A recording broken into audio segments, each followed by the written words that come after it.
Isipin mo ito, kung wala kang alam sa nakaraan ng Pilipinas, maiintindihan mo kaya kung bakit ganito ang kultura, politika at lipunan natin ngayon.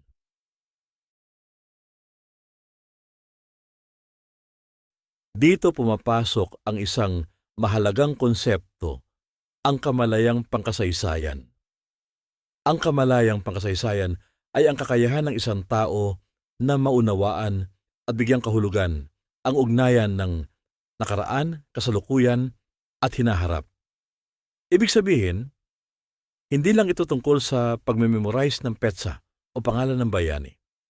Ito ay tungkol sa pag-unawa kung paano nakakaapekto ang mga pangyayari noon sa buhay natin ngayon at kung paano nito hinuhubog ang ating kinabukasan.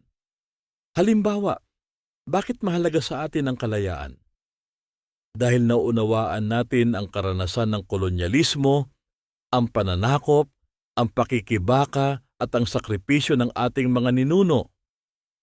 Kung may kamalayang pangkasaysayan ka, hindi mo lang alam kung ano ang nangyari, naiintindihan mo rin kung bakit ito mahalaga. Sa susunod na bahagi, alamin natin ano nga ba ang mga palatandaan na ang isang tao ay may kamalayang pangkasaysayan.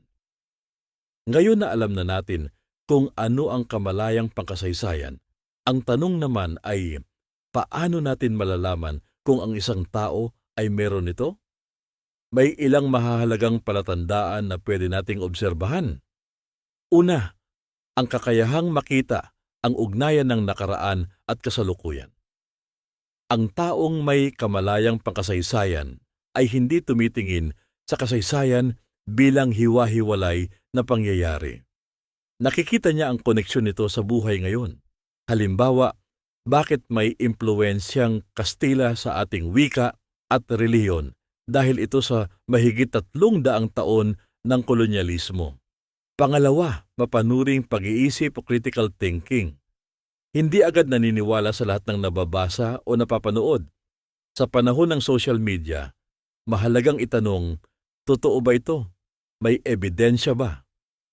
Halimbawa, hindi lahat ng historical facts online ay tama, kaya kailangan itong suriin. Pangatlo, ang pagpapahalaga sa mga sanggunian. Alam ng isang may kamalayang pangkasaysayan ang kaibahan ng primarya at sekundaryang sources.